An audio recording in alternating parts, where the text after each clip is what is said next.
Gloomy Sunday ama Jumapili ya huzuni ni wimbo uliotungwa na Rezo Series ama Rudi Spiza, msanii kutoka nchini Hungary mwaka 1933. Rezo alitunga maneno ya wimbo huo na kupiga mwenyewe ala ya huzuni ya wimbo huo baada ya kuachwa na mwanamke aliyekuwa akimpenda. Inaelezwa kwamba kitendo cha kuachwa na mwanamke aliyekuwa akimpenda sana kilimfanya apatwe na huzuni kali na msongo wa mawazo, na katika kipindi hicho ndipo alipopata wazo la kutunga mashairi na baadaye kutengeneza wimbo huo.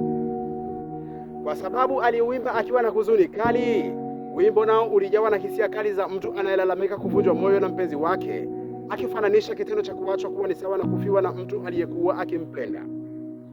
Awali ulionekana kuwa ni wimbo wa kawaida tu wa huzuni, lakini matukio ya watu kuyakatisha maisha yao baada ya kusikiliza wimbo huo mara nyingi kwa kurudia yalianza kuripotiwa. Tena wengine wakiacha kabisa ujumbe kwamba wameamua kujiua baada ya kusikiliza wimbo huo. Miaka miwili baadaye, serikali ya Hungary iliupiga marufuku wimbo huo. Hata hivyo tayari ulikuwa umesambaa sana kiasi kwamba watu bado waliendelea kusikiliza, hasa pale ilipotokea kwamba mtu ameachwa au ameumizwa na mpendaye. Sifa za wimbo huo zilianza kusambaa duniani kote mwaka 1936. Wanamuziki wa Marekani na Uingereza waliutafsiri wimbo huo kwa lugha ya Kiingereza kutoka katika lugha ya awali ya Kihangari. Bado tatizo likawa ni lile lile linaendelea. Hata kwa matoleo yaliyotafsiriwa, watu wakawa bado wanaendelea kujua baada ya kusikiliza wimbo huo. Mwanzoni mwa miaka ya 1940 toleo la Kiingereza la wimbo huo lilipiga marufuku nchini Uingereza baada ya idadi ya walikuwa wakijiua kuzidi kuongezeka. Lakini Marekani na sehemu nyingine duniani wimbo huo uliendelea kupigwa tu kama kawaida. Miaka michache baadaye wimbo huo ukampatia mafanikio makubwa bwana Rezo Series na kuwa gumzo dunia nzima. Series aliamua kumtafuta mwanamke aliyemwacha na kusababisha autunge wimbo huo.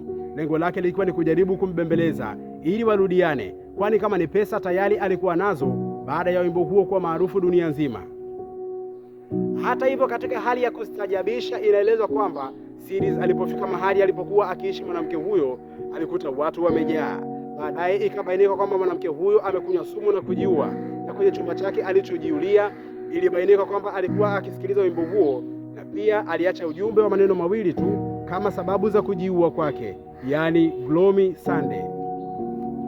Inaeleza kwamba Series alibaki na hatia kubwa ndani ya moyo wake, akiamini kwamba yeye ndiye chanzo cha kifo cha mwanamke huyo, na mwaka 1968 naye aliamua kuyakatisha maisha yake kwa kujirusha gorofani kupitia dirisha la chumba alichokuwa akiishi huko nchini Budapest.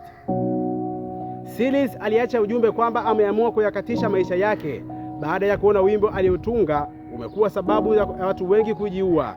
Hivyo anahisi hatia kubwa ndani ya moyo wake, akawaomba radhi ndugu na marafiki wote waliojiua kwa sababu ya kusikiliza wimbo huo. Jina langu naitwa Billion Arts na hii ni Mchaka Mchaka TV ama Mchaka Mchaka FM. Unaweza kunifollow kupitia akaunti yangu ya TikTok, natumia Mchaka Mchaka 99, lakini pia